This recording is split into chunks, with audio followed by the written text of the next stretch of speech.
Assalamualaikum warahmatullahi wabarakatuh.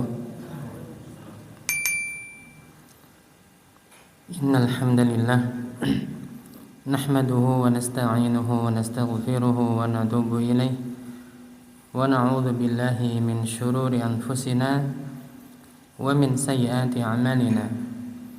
Man yahdihillahu fala mudilla lahu wa man yudlilhu falan tajida lahu waliyyan mursyida. Asyhadu an la ilaha illallah wahdahu la syarika lah wa asyhadu anna Muhammadan abduhu wa rasuluhu la nabiyya ba'dah. Allahumma salli wa sallim ala nabiyyina wa habibina Muhammad sallallahu alaihi wasallam wa ala alihi wa ashabihi wa tabi'ina wa man tabi'ahum bi ihsanin ila yaumiddin. Amma ba'd.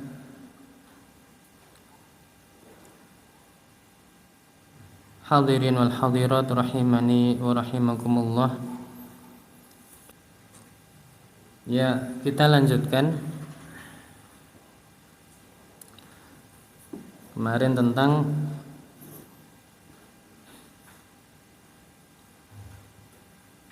mengkafani mayit.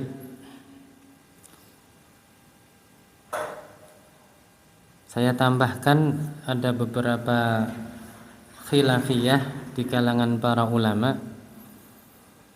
Jadi mengetahui khilafiyah itu bagian dari ilmu fikih itu sendiri. Karena orang yang tidak mengetahui khilafiyah dalam masalah fikih, maka dia tidak bisa mencium bau fikih itu sendiri.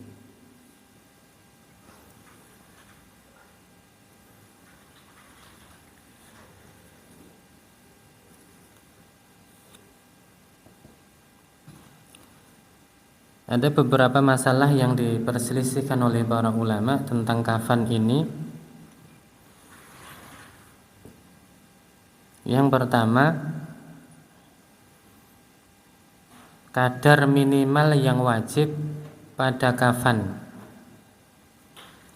Maksudnya yang harus ditutup itu, yang wajib ditutup itu kadarnya seberapa? Minimal seberapa? Ini ada dua pendapat. Yang pertama, aqallu ma yujzi'u huwa ma yasturul aurata wa huwa al-asahhu 'inda Syafi'iyyah wa ahadul qawlaini al-masyhuraini 'inda al-Malikiyyah wa ikhtarahu Ibnu Abdil Bar. Sebagian ulama atau pendapat pertama ini mengatakan kadar minimal yang cukup untuk kafan adalah yang menutup aurat. Itu kadar wajib lah ya, bukan harus segitu, enggak. Yang wajib pada kafan itu adalah sekedar yang bisa menutup aurat. Kalau selebihnya itu sunnah, dianjurkan.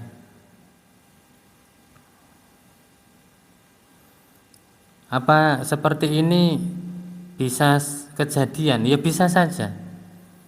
Suatu saat masalah-masalah seperti itu bisa saja kejadian. Maka perlu diketahui. Ya meskipun zaman ini layatasawar lah, tidak tergambar orang yang enggak punya kain kafan itu enggak tergambarkan. Enggak ada kain kafan yang bisa menutup seluruh tubuhnya. Tapi bisa jadi suatu saat perkara tersebut entah di mana itu akan kejadian. Maka sebagian ulama ini mengatakan kadar minimal yang wajib yang harus ditutup dari badan mayit tersebut adalah auratnya. Menutup auratnya. Dan ini adalah pendapat yang sahih di dalam mazhab Syafi'iyah. Dan salah satu dari pendapat yang masyhur di dalam mazhab Malikiyah. Dan ini adalah pendapat yang dipilih oleh Ibnu Abdil Bar.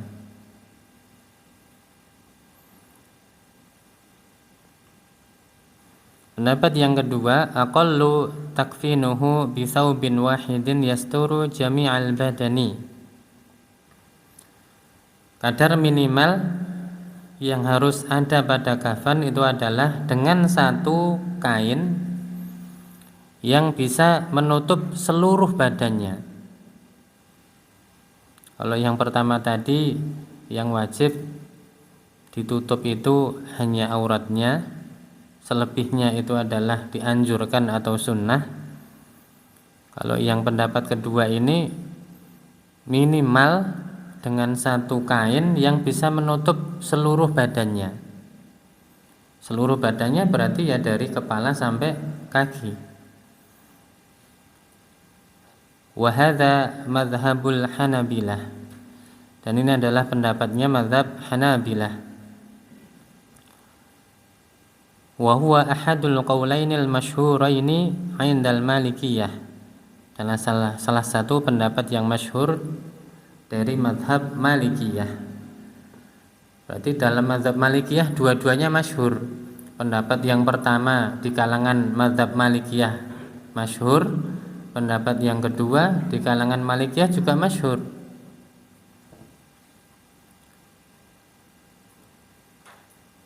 Wa qaulu Sun'ani wa Syaukani, dan ini adalah pendapat yang dipilih oleh Imam As-Sun'ani dan Imam Asy-Syaukani rahimahumullahu ta'ala.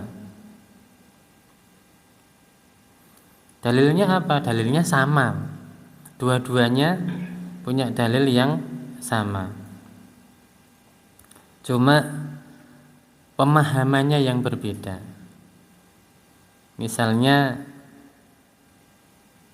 dalil ketika Mus'ab bin Umair itu dikafani, enggak ada kain yang bisa menutup tubuhnya ketika beliau wafat. Kain tersebut adanya hanya kain yang sempit. Kalau ditutupkan ke bagian bawah dari tubuhnya, maka bagian atas akan kelihatan. Kalau ditutupkan ke bagian atas, maka bawahnya kelihatan. Akhirnya ditutup yang bagian atas, yang pada kakinya itu ditambah atau ditutup dengan rumput idhir.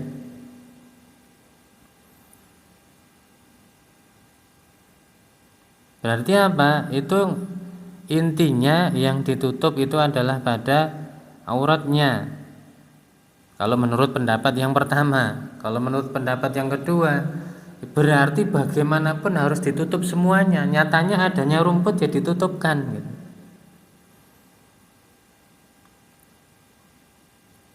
Maka ya pendapat seperti itu terus akan ada, tetap akan menjadi khilafiyah, karena beda sisi pemahamannya.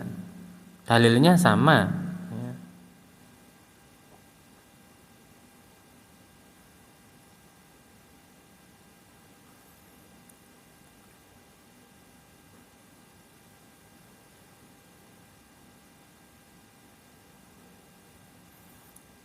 Kemudian yang disunahkan di dalam masalah kafan ini sudah saya sebutkan dari kitab Al-Wajiz.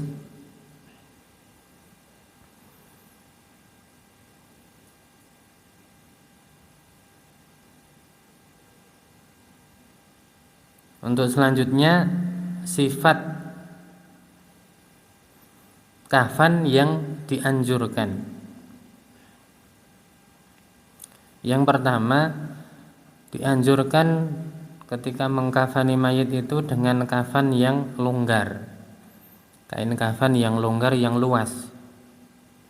Jangan yang sempit. Kalau kedua-duanya mampu dilakukan, maka lakukanlah yang longgar, bukan yang sempit.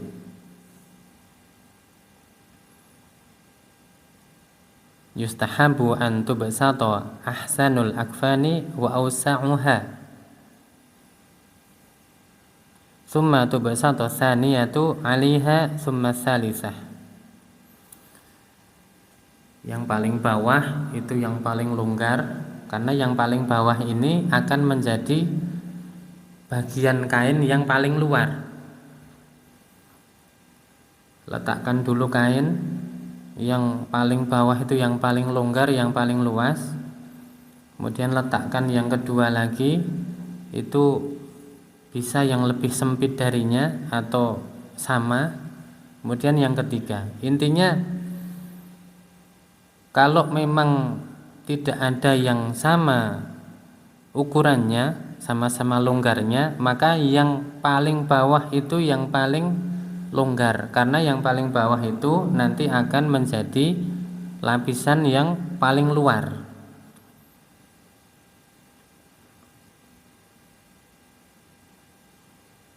Para ulama mengkiaskan dengan kondisi orang yang hidup, karena ulama sepakat bahwasanya orang yang sudah meninggal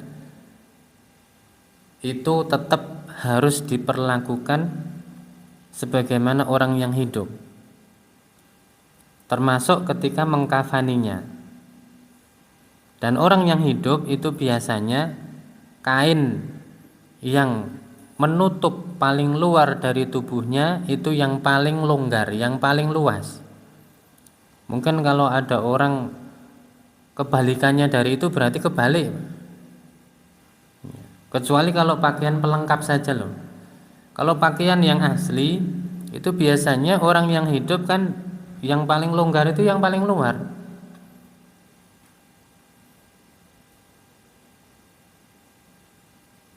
Bukan yang sempit. Jadi dikiaskan dengan kondisi orang yang hidup.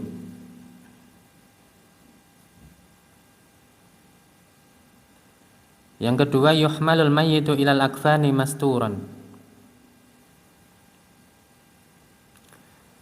Mayit ketika dibawa untuk diletakkan pada kain kafan yang sudah dibentangkan tadi, hendaklah dalam kondisi tertutup. Maksudnya dia sudah tertutup auratnya, baru kemudian dikafani.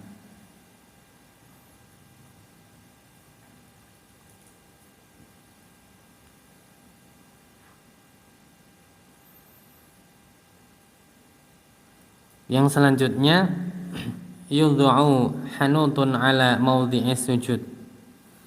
Hendaklah pada anggota-anggota sujudnya itu diletakkan hanut. Hanut itu balsam, bukan balsam yang untuk keroan ya, tapi balsam untuk mengawetkan mayat itu loh. Mungkin di sini enggak biasa ya. Tapi para ulama menganjurkan bagian-bagian atau anggota-anggota sujudnya itu hendaklah diberi balsam. Wa hadza bi ittifaqil madzahibil fiqhiyatil arba'ah. Dan ini adalah anjuran yang dianjurkan oleh 4 mazhab fikih. Semuanya menganjurkan seperti itu. Al-Hanafiyah, Al-Malikiyah, Al-Syafi'iyah, Al-Hanabilah. Semua menganjurkan agar anggota-anggota sujud dari mayit tersebut diberi balsam. Balsam apa balsam? Balsam ya.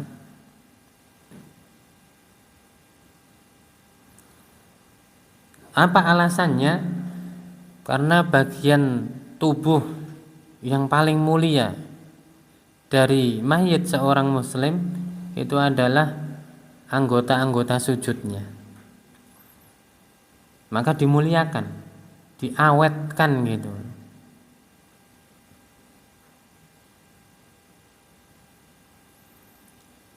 Yang selanjutnya, pada lapisan-lapisan kain kafan tersebut kan dianjurkan kalau laki-laki itu 3, kalau perempuan itu 5 lapis. laki-laki 3 lapis, perempuan 5 lapis. Itu setiap lapisan-lapisan dari kain kafan tersebut dikasih wewangian, kasih wangi-wangian semuanya. Jadi lapisan pertama kasih wangi-wangian dulu, lapisan yang kedua kasih lagi, yang ketiga juga.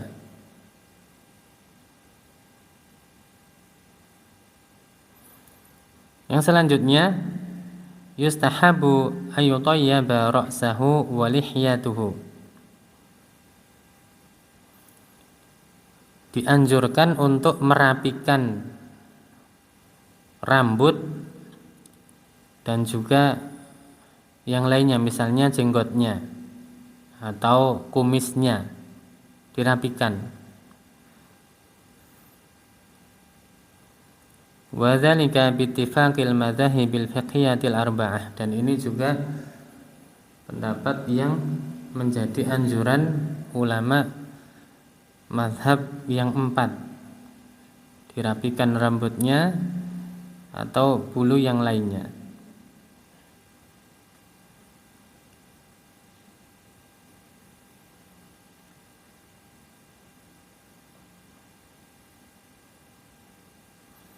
Kemudian ketika membungkus dengan kain kafan, itu ditarik dulu ujung kain kafan yang bagian kiri,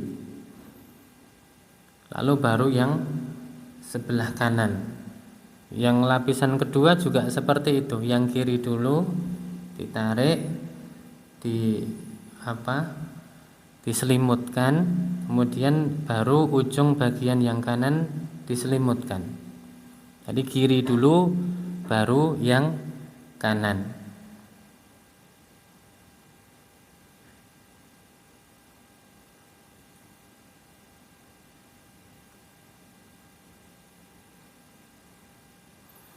Kemudian kalau ada kelebihan dari kain kafan tersebut, maka yang dilebihkan pada bagian atas. Kalau ada kelebihan ya, misalnya ya memang biasanya ada kelebihan juga. Kalau kelebihan tersebut maka dianjurkan yang dilebihkan itu pada bagian yang atasnya.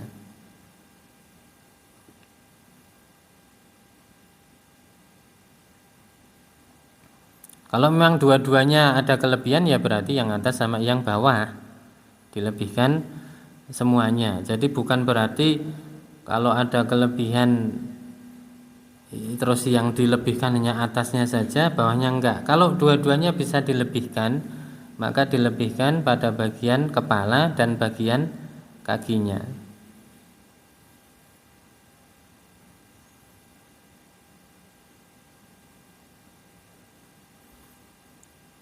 Yang selanjutnya diikat. Yang terakhir kalau sudah berarti diikat. Itu beberapa anjuran yang tidak disebutkan di dalam kitab ini. Karena di sini hanya disebutkan wa yustahabbu fil kafani umurun, 3 perkara yang dianjurkan pada kain kafan. Yang pertama sudah saya sebutkan kemarin, al-bayad, yaitu yang putih. Yang kedua kaunuhu salasata aswab, kalau laki-laki ya 3 lapis ya. Kalau perempuan juga minimal 3, tapi dianjurkan untuk 5 lapis. Kemudian yang ketiganya ayyakuna ahaduha sauba hibaratin idza tayassara. Salah satu dari kain kafan tersebut jika dia mempunyai kelonggaran, maka hendaklah dengan kain hibarah. Kain hibarah itu kain yang ada garisnya ya, misalnya kainnya putih warna dasarnya, kemudian ada garis-garisnya warna hitam atau warna yang lain. Itu yang berasal dari Yaman. Tapi saya nggak ngerti apakah para ulama-ulama mazhab ini juga menganjurkan yang seperti ini. Tapi di sini disebutkan li hadithi Jabirin anhu sallallahu alaihi wasallam, berdasarkan hadis Jabir bin Abdullah radhiyallahu anhu dari Rasulullah sallallahu alaihi wasallam.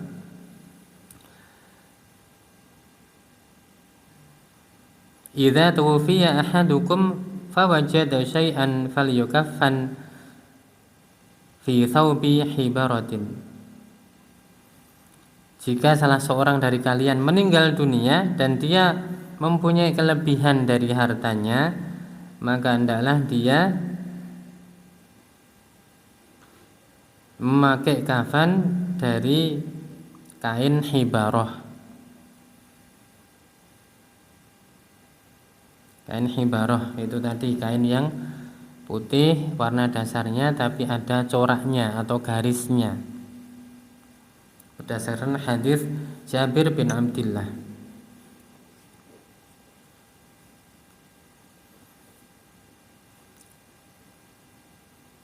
Jabir bin Abdullah itu salah satu sahabat yang banyak dimintai fatwa oleh para tabi'in, menjadi rujukan dalam berfatwa. Dan salah satu kisah menarik tentang Jabir dengan Rasulullah sallallahu alaihi wasallam ketika pulang dari perang Dzatur Riqa. Kenapa dinamakan perang Dzatur Riqa? Karena para sahabat ketika itu menempuh perjalanan yang sangat berat dengan peralatan atau kendaraan yang sangat-sangat terbatas. Sampai satu unta itu dinaiki bergantian oleh 6 orang. Medannya berat, alat transportasinya sangat terbatas. Satu unta dinaiki 6 orang, gantian gitu. Sampai para sahabat yang nggak giliran itu kan terpaksa berjalan, harus berjalan kaki, sampai kaki-kaki mereka itu terkelupas, sampai ada yang kuku-kuku mereka itu terlepas dari jari-jari kakinya, saking beratnya medan yang harus ditempuh dan perjalanan dengan alat transportasi yang sangat terbatas itu tadi.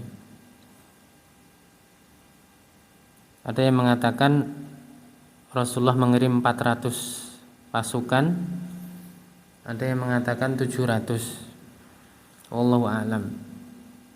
Ketika pulang dari perang Dzatur Riqa, itu untanya Jabir bin Abdullah capek. Ya biasa untuk perjalanan kayak gitu, pulangnya kan capek. Namanya juga makhluk hidup, capek. Akhirnya mogok, nggak mau jalan. Ya unta kalau sudah mogok kan susah. Pokoknya kalau sudah jerum ya jerum itu aja. Akhirnya Rasulullah ini memukul untanya Jabir bin Abdullah dengan tongkat, ya dipukul dengan pukulan yang ringan sampai akhirnya unta tersebut seperti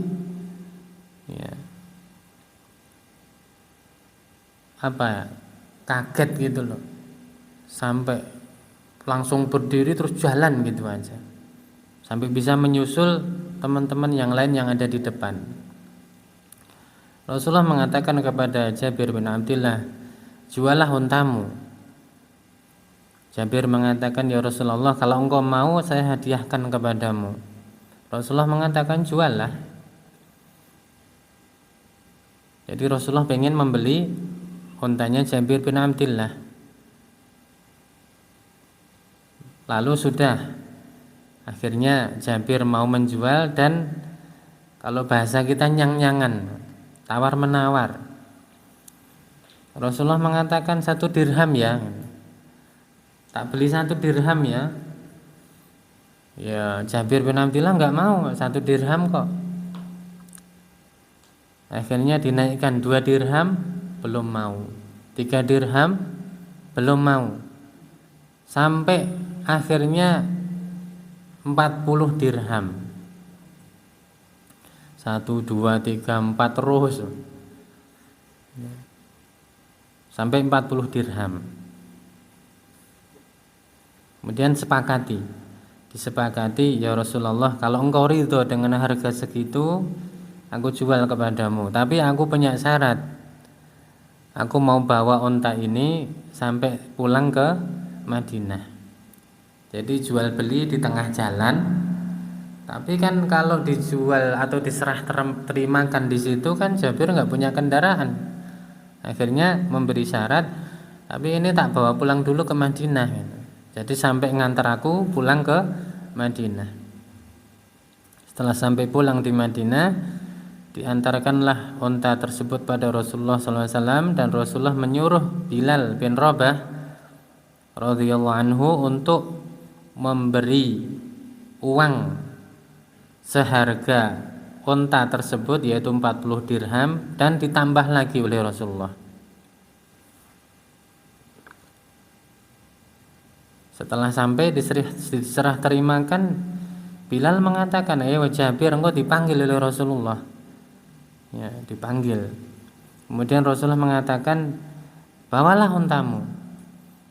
Jabir mengatakan, kan sudah engkau beli ya Rasulullah, bawalah ontamu.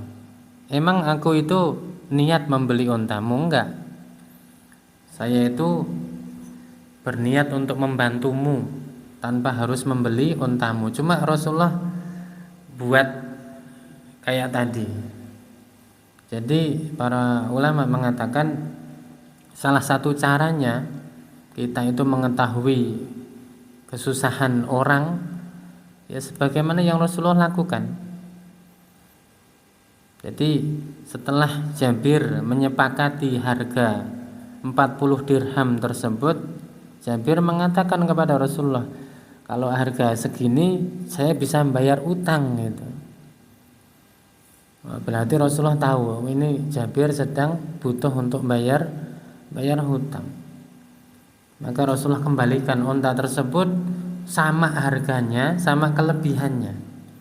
Ontanya enggak jadi dibeli, duit yang 40 dirham dikasih, masih dikasih tambahan lagi. Sampai akhirnya Jabir benar-benar menyayangi onta tersebut, dan ketika zaman Khalifah Abu Bakar As-Siddiq, onta tersebut masih, tapi sudah tua. Dan dahulu kalau onta itu sudah tua maka dilepas, dibiarkan. Enggak dipiara lagi, tapi dibiarkan untuk lepas, cari makan sendirilah. Itu kisah kedermawanan Rasulullah Shallallahu Alaihi Wasallam.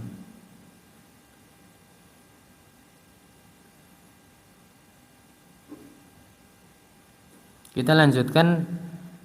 Setelah mengkafani, maka kewajiban atas seorang mayit yang muslim adalah mensolatkan. Ya, biasa di dalam mensolatkan ini banyak perselisihan. Kalau orang itu enggak sholat, disolatkan apa enggak? Itu biasa seperti itu. Saya dulu mengikuti pendapat yang kalau dia enggak pernah saya tahu itu sholat sama sekali, maka saya enggak mau menyolatkan. Tapi sekarang enggak. Sekarang pokoknya kalau saya tahu dia bersyahadat, menisbatkan diri pada agama Islam, sholatkan. Itu sekarang. Apalagi saya jadi imamnya. Kalau enggak mau kan biasanya di kampung kan suruh untuk ngimami sholat jenazah. Terus terang kalau saya itu sholat jenazah jadi makmum, itu enggak enak. Enggak enaknya bukan saya itu biasanya jadi imam kok enggak. Enggak enaknya itu biasanya orang kalau mendoakan jenazah itu dengan doa-doa yang sangat singkat. Akhirnya cepat sekali. Padahal saya pengen mendoakan dengan doa yang panjang, yang lengkap gitu loh. Jadi kalau saya sebagai makmum itu biasanya enggak sampai, doa itu udah baru baca sedikit aja sudah takbir lagi. Nanti baca dikit sudah takbir lagi. Jadi nggak pernah sempurna bisa membacakan doa kepada mayit tersebut. Kalau jadi imam kan enak. Jadi imam saya bisa membaca sampai lengkap dengan benar-benar menghayati doa tersebut dan mengikhlaskan doa tersebut kepada Allah Subhanahu wa taala dengan harapan akan dikabulkan. Kalau cuma jadi makmum baru baca Allahumma ighfir lahu warhamhu, itu sudah Allahu Akbar. Repot. Iya, biasanya cepat-cepat sekali. Dan saya pernah menyayangkan sekali ketika bapak saya itu disolatkan, imamnya juga seperti itu. Karena saya dulu belum seperti ini. Dulu belum seperti ini. Jadi ketika bapak saya meninggal, saya belum apa-apa gitu. Jadi belum dianggap gitu loh, belum dianggap oleh orang-orang, oleh masyarakat layak untuk jadi imam. Akhirnya yang imami orang lain. Saya cuma jadi makmum. Ya sudah, daripada nanti dikira apa-apa, tapi itu tadi doanya nggak bisa sampai sempurna. Baru sebagian kecil dari doa tersebut sudah takbir. Kembali lagi masalah yang diperselisihkan, kalau nggak sholat apakah disolatkan? Jumhur ulama, mayoritas ulama, dan saya pernah buat satu artikel masalah itu, tapi ya enggak saya upload di medsos atau apa untuk sendiri, dan saya sudah bahas di beberapa pertemuan kajian. Saya nukilkan berbagai pendapat para ulama tentang orang yang meninggal dunia dan dia menisbatkan diri kepada Islam, dia sudah bersyahadat tapi enggak sholat, maka jumhur ulama mengatakan dia tetap disolatkan. Dalilnya apa? Dalilnya hadis dhaif. Hadisnya dhaif. Tapi hadis ini ada 5 jalur. Hadisnya memang dhaif, tapi para ulama memakai hadis tersebut. Apa Rasulullah mengatakan? Shollu ala man qala la ilaha illallah. Salatkanlah orang yang mengucapkan la ilaha illallah. Itu hadis dhaif itu. Disepakati oleh para ulama hadisnya dhaif, tapi maknanya sahih kata mereka.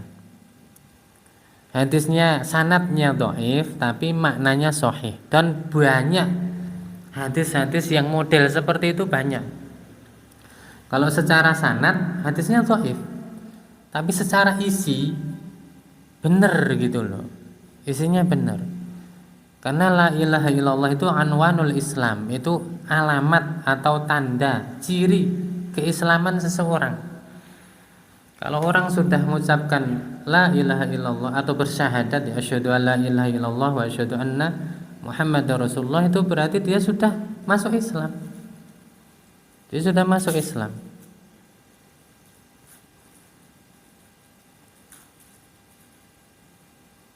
Jadi banyak perkataan ulama yang mengatakan seperti itu. Tanda keislaman seseorang itu adalah syahadat. Berarti kalau sudah bersyahadat, dia dianggap, diberi hak sebagai seorang muslim, termasuk ketika meninggal dunia, diurus dengan tata cara seorang muslim. Kan aneh kalau kita ngurus jenazah, kewajiban kita 4, yang 1 enggak. Dimandikan iya, dikafani iya, sholatnya moh, dikubur iya. Lebih ya itu. Kalau ditanya, iki kok mbok mandikan, dia muslim apa enggak? Oh ya muslim lah. Kamu kok ngafani dia, berarti kamu ini muslim apa enggak mayitnya? Muslim. Kok enggak nyolatkan? Ya karena dia enggak sholat. Lah apa ada dalilnya kalau orang enggak sholat enggak disolatkan? Kalau Rasulullah itu orang yang punya hutang, beliau tidak mensolatkannya, itu sebagai takdib, sebagai pendidikan, sebagai peringatan ya, bagi orang agar tidak sembarangan dalam masalah hutang. Kalau dia nanti meninggal dunia dan masih punya hutang, Rasulullah nggak mau mensolatkan. Dan ketika orang hidup di zaman Rasulullah nggak mau mensolatkan, itu sayang sekali. Itu suatu kerugian yang sangat besar.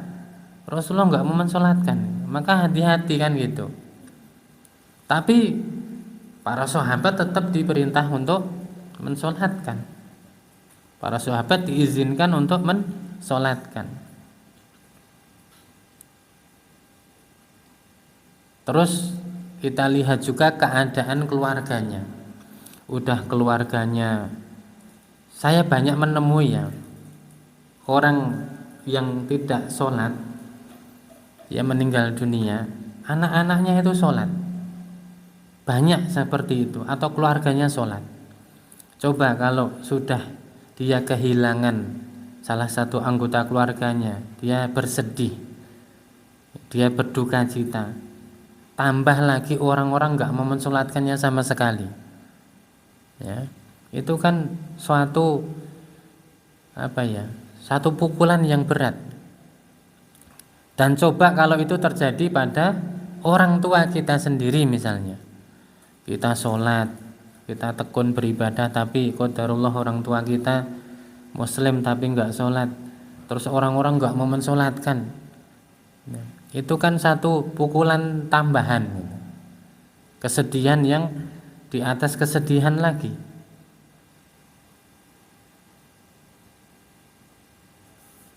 Ya kecuali kalau dia nggak sholat, itu menolak kewajibannya. Itu para ulama mengatakan sepakat, kalau orang nggak sholat, dia menolak kewajiban sholat tersebut, maka dia kafir. Tapi kalau karena malas, karena sibuk, itu yang diperselisihkan oleh para ulama. Ya kalau nggak mensolatkan nggak masalah, tapi jangan melarang orang yang mau mensolatkan.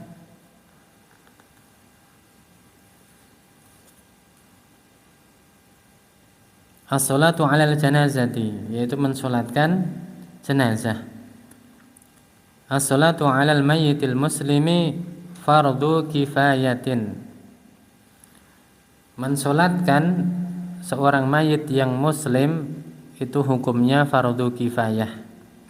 Iya, fardu kifayah. Kalau ada 1, 2 atau 3 orang atau sebagian kaum muslimin yang mensolatkan, maka yang lain sudah gugur kewajibannya, tapi tidak lepas dari hukum sunnah.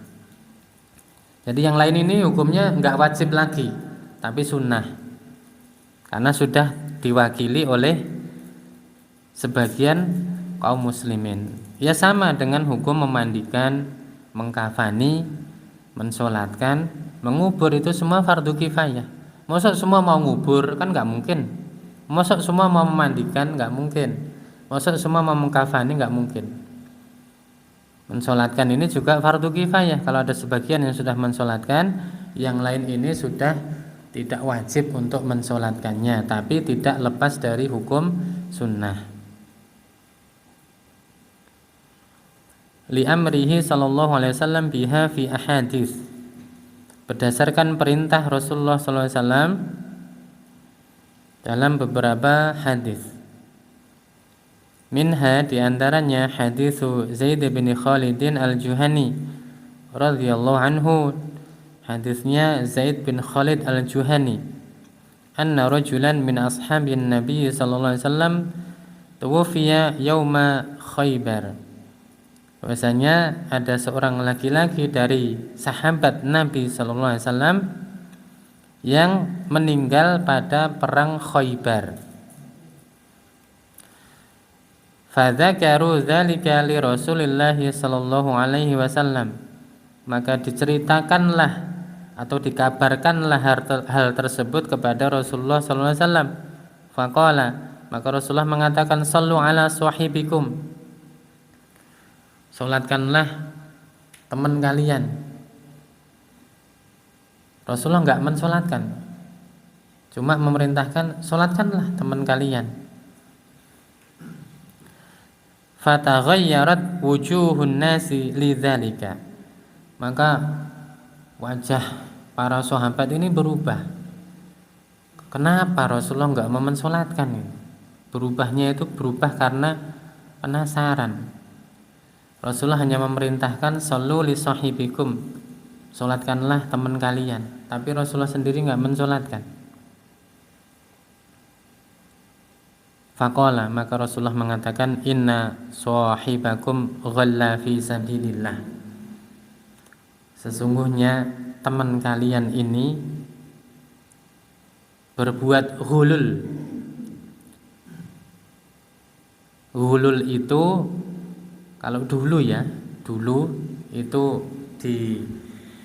disandarkan pada pengertian rampasan perang yang belum dibagi, tapi dia sudah ngambil.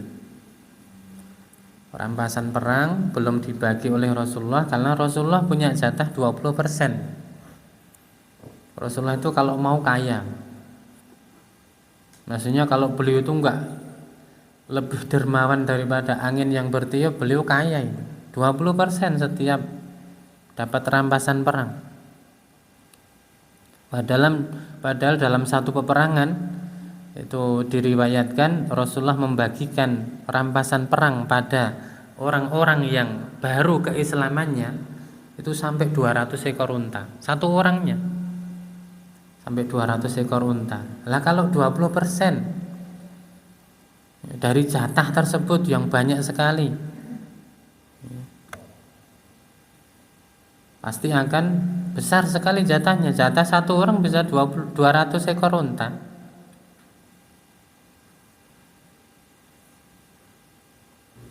Jadi sesungguhnya sahabat kalian ini melakukan ghulul. Ghulul kalau dahulu rampasan perang ya, itu yang belum dibagi tapi dia sudah ngambil. Mungkin ngesir. Wah, saya ngesir ini nanti enggak kebagian yang ini kan gelo nanti, makanya ambil dulu, mungkin kayak gitu. Tapi kalau zaman sekarang para ulama mengatakan ghulul itu adalah orang yang mengambil haknya manusia tanpa izin, ya, seperti orang yang korupsi, ya, atau makan harta anak yatim tanpa hak. Kemudian orang yang menggelapkan harta ya dan sebagainya. Itu para ulama mutaakhirin mengkiaskan dengan hal tersebut. Itu juga ghulul itu. Wa may yaghlul ya'ti bima ghalla yaumal qiyamati.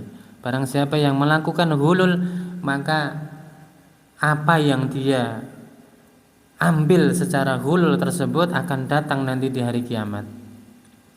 Nanti akan didatangkan di hari kiamat sebagai bukti. Ya. Dulu kamu ketika di dunia ngambil ini, menggelapkan ini, menggelapkan itu dan sebagainya. Datang nanti di hari kiamat. Jadi inna sahibakum ghalla fi sabilillah.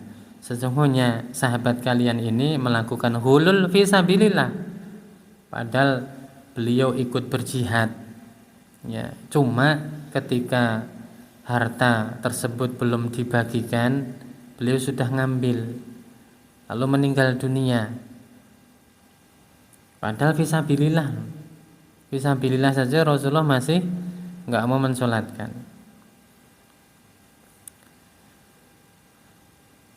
Fafatashna mata'ahu, maka kami pun memeriksa harta milik orang yang meninggal tadi, sahabat yang meninggal tadi. Oh, berarti ada sahabat yang melakukan ghulul, ada. Sahabat yang melakukan zina, ya ada. Sahabat yang melakukan minum khamr, ya ada. Memang dibuat seperti itu oleh Allah, karena hukum-hukum itu akan ada pada kejadian-kejadian yang dialami oleh para sahabat tersebut. Kalau sifat mereka enggak komplit, kan nanti enggak ada hukum, nanti enggak ada wahyu yang turun, nggak ada larangan dan perintah yang turun, nggak ada penjelasan tentang hukumnya. Maka kami memeriksa hartanya. Fawajadna kharzan min kharazil yahudi la yusawi dirhamaini. Maka kami menemukan kharzan itu mutiara atau manik-manik ya, intinya kayak apa ya, Pak? Manik-manik lah ya, perhiasan gitu. Nah, punyanya orang Yahudi Khaybar. La yusawi dirhamaini, yang nilainya itu kurang dari atau enggak sebanding senilai 2 dirham, enggak senilai 2 dirham lah, kurang dari 2 dirham nilainya. Nah, cuma kurang dari 2 dirham. 1 dirham itu zaman dulu sampai nanti sama nilainya. Pokoknya 1 dirham itu dapat 1 ekor ayam. Kalau 1 dinar itu dapat 1 ekor kambing. Itu dari dulu sampai sekarang sama. Karena dinar itu kan emas, 4,25 gram emas. Ya nilainya akan stagnan, akan stabil terus. Dirham juga seperti itu kan perak. Kalau nggak salah sekitar 1/20 dari 1 dinar. Jadi 1 dirham dapat 1 ekor ayam, 1 dinar itu dapat 1 ekor kambing. Senilai itulah. Nah, kalau ini yang beliau hulul ini, yang sahabat yang meninggal hulul ini, itu nilainya nggak lebih dari 2 dirham. Ya kalau sekarang mungkin nggak lebih dari 200 atau 250 lah. Kalau dinilai nggak lebih dari itu. Tapi Rasulullah nggak mau mensolatkan. Rasulullah nggak mau mensolatkan.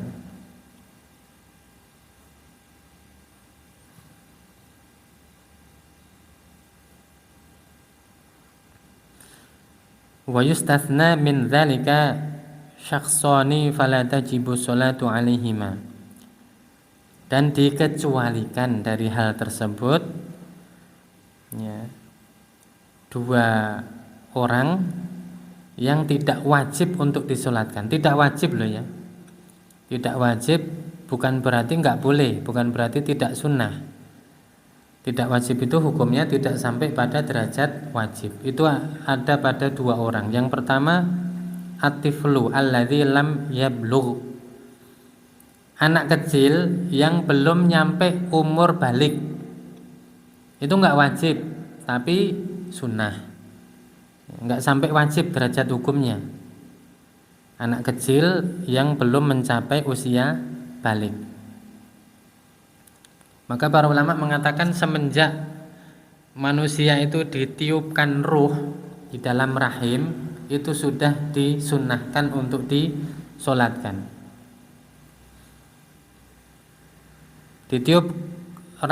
Ditiupkan roh dalam rahim itu berapa? 40 kali 3 120 hari